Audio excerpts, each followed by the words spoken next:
Okay, so you sent over a bunch of stuff on Diddy. Articles, interviews, even some legal papers. Okay. And let me tell you, this is juicy. Parties, feuds, business deals gone sour. It's clear the guy knows how to make headlines. But not always for the right reasons. Yeah, and what's so interesting here is how these stories, even the wilder ones, they give us this little glimpse behind the curtain of the music industry. Especially in hip-hop. Yeah, We're talking about power, respect, loyalty, and of course, tons and tons of money. right. Themes that really resonate way beyond just Diddy himself. And speaking of not mincing words. We got to start with 50 Cent. Okay. This guy's been going at Diddy for years. It's like his favorite pastime. What's the deal there? Some people say it's just for show. It's definitely more complicated than that. Their rivalry, if you can even call it that.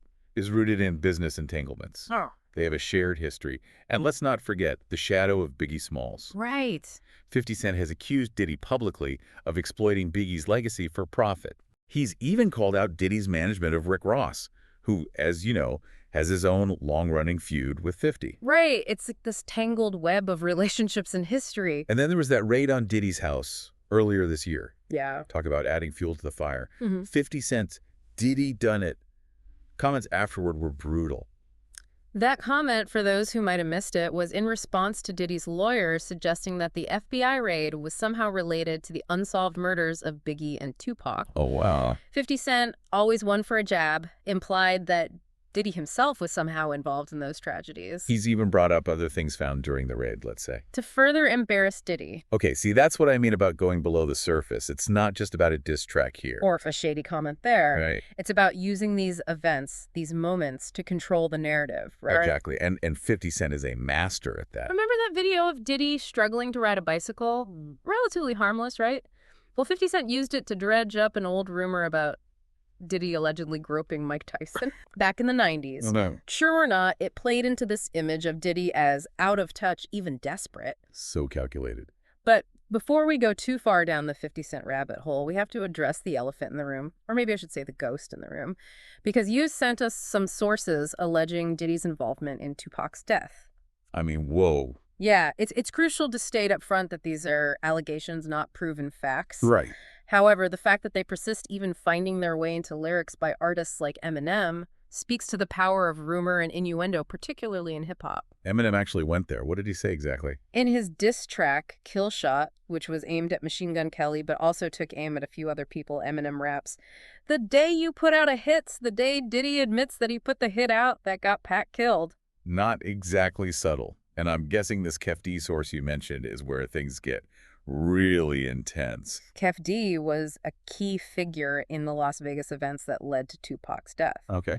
He claims that Diddy offered him money to kill both Tupac and Suge Knight. Now, he made these claims while under immunity, meaning his words can't be used against him in court. So it's his word against, well, a lot of history and speculation. And we know how much hip-hop loves a good conspiracy theory. But even setting aside the Tupac stuff, there's no shortage of drama with Diddy's own artists, right? The story about the Locks throwing a chair at him, that's insane. What was that all about? It was definitely a heated situation, and it speaks to, I think, a common tension within the music industry. That battle between artistic vision and business interests. Yeah. You know, the Locks, they were known for their hardcore lyrics, their gritty style. Bad Boy at the time was all about the shiny suits and the club anthems. Right. The Locks felt like they were being pushed to fit a mold that didn't represent them. Ah, so it's about more than just the music, it's about identity. That makes sense. But wasn't there also a lot of back and forth about money and contracts? Absolutely. The Locks wanted out of their contract with Bad Boy, claiming that Diddy was exploiting their talent and holding them back financially. They specifically wanted control over their publishing rights, Right. which is where the real money is in the music business. And Diddy's response to all of this was, Let's just say he didn't exactly handle it with grace. okay.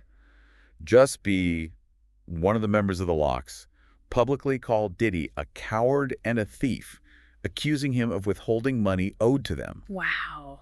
This wasn't just about creative differences anymore. This was about respect or lack thereof. And who really benefits from an artist's success? Diddy always claims to be about taking care of his artists, though. Didn't he say something about how much money the Locks actually made while they were with Bad Boy? He did. He claimed in an interview that he made them $400,000, But that's a drop in the bucket compared to what a label makes off a successful act. especially in terms of publishing. And this gets to the heart of the issue many artists have with labels. That feeling of being treated like a commodity rather than a partner. So even if the Locks saw some financial success, it sounds like there were deeper issues. Of respect and ownership at play. It makes you wonder if this tension between artists and their labels. This fight for control is just a tale as old as time in the music industry. You hit the nail on the head. It's a pattern we see again and again. Now, while the Locks eventually reconciled with Diddy for the Bad Boy reunion tour, Those years of tension and accusations don't just disappear overnight, and it seems like this pattern. this struggle for power and respect continues to follow Diddy, even with the newer generation of artists. Take the whole Kendrick Lamar King of New York situation, for example. Oh yeah, that was big news. For those who missed it, Kendrick kind of jokingly declared himself the King of New York. On a Big Sean track, and Diddy, along with Jay-Z, didn't exactly take it lying down. It wasn't so much about Kendrick's comment itself. But what it represented. Here you have this young, incredibly talented rapper coming up and staking his claim. Right. And then you have Diddy and Jay-Z, these titans of the industry, essentially reminding everyone who's been at the top for decades. A power move, for sure. So how did it all go down? They took to Instagram naturally. With Diddy and Jay-Z laughing it off and making it clear that Kendrick was welcome to the crown when they decided to pass it down. That is, it was a very public, very calculated way of asserting their dominance. And reminding everyone of the hierarchy within the hip-hop world. Okay, and then there was that crazy story about Diddy and J. Cole, allegedly threatening to cut his throat at a party. With Jay-Z right there, that's intense, what actually happened. Details are sketchy, as they often are with these kinds of things. But the incident allegedly occurred at a post-VMAs party back in 2013. It's said that Diddy confronted J. Cole about a lyric in one of his songs that Diddy perceived as disrespectful. Okay. Things escalated, and Diddy allegedly made a very serious threat, Wow. So yet again, we see this theme of perceived disrespect. leading to an extreme reaction. It makes you wonder about the line between Diddy's public persona And his private behavior. Like, how much of this is about genuine anger and how much is just him playing a role? It's a valid question, and it's hard to say for sure, but there's a pattern here that's hard to ignore. And the J. Cole incident is particularly revealing because it allegedly happened in front of multiple witnesses, including Jay-Z. It wasn't just some behind-the-scenes spat. It was a very public display of aggression. Speaking of public displays, we can't forget about the alleged Drake nightclub slap. What was that all about? Right, the alleged Drake incident was just another situation where respect, or the lack of it, seemed to be at the heart of the matter. Okay. Apparently, it stemmed from a dispute over Drake's hit 0 to 100. Oh, yeah, I remember that song. Ah, Huge hit. exactly. And according to the rumors, Diddy had initially wanted Drake to, ghostwrite the song for him. Oh, wow. But Drake, obviously recognizing its potential, kept it for himself. Bold move. Very bold. And it allegedly led to a confrontation in a Miami nightclub where Diddy supposedly slapped Drake. So yet another example of Diddy reacting, let's say, strongly when he feels slighted. But it's not like Drake is some unknown up-and-comer. This is Drake we're talking about. Precisely.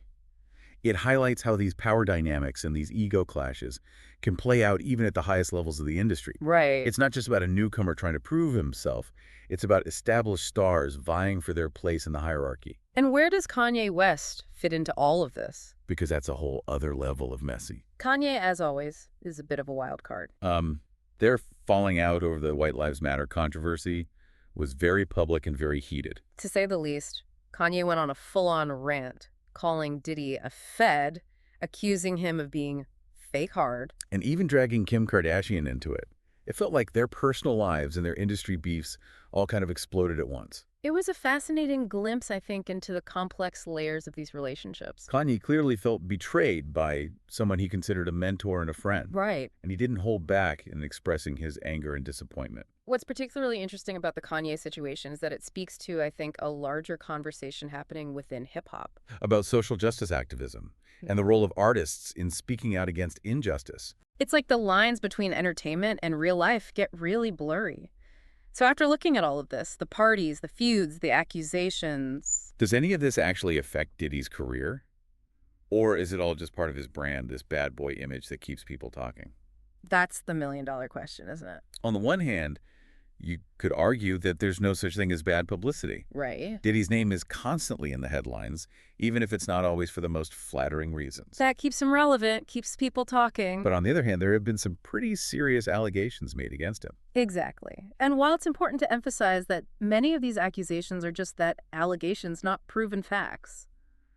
They do contribute to a certain perception of him. We can't ignore the potential impact on his reputation, especially within the industry. So where does that leave us? What's the takeaway from all of this? I think the most important thing to remember is that these stories, however sensationalized they may be, Right. offer a glimpse into the inner workings of a powerful and often cutthroat industry. They force us to confront, I think, some uncomfortable truths about power, fame, and the price of success. Right. They also remind us that behind the music, the money, the larger-than-life personas, are real people with complex histories and relationships. It's definitely been eye-opening. You come for the Diddy stories, you stay for the deeper conversation about the music industry and the culture that surrounds it. Exactly. And for anyone who consumes hip-hop, who's fascinated by its history and its impact. These aren't just gossip columns. These are important pieces of a much larger puzzle. So for you listening, the next time you hear a Diddy headline, don't just scroll past it. Think about the context, the history, the power dynamics at play. Yeah. You might be surprised by what you discover.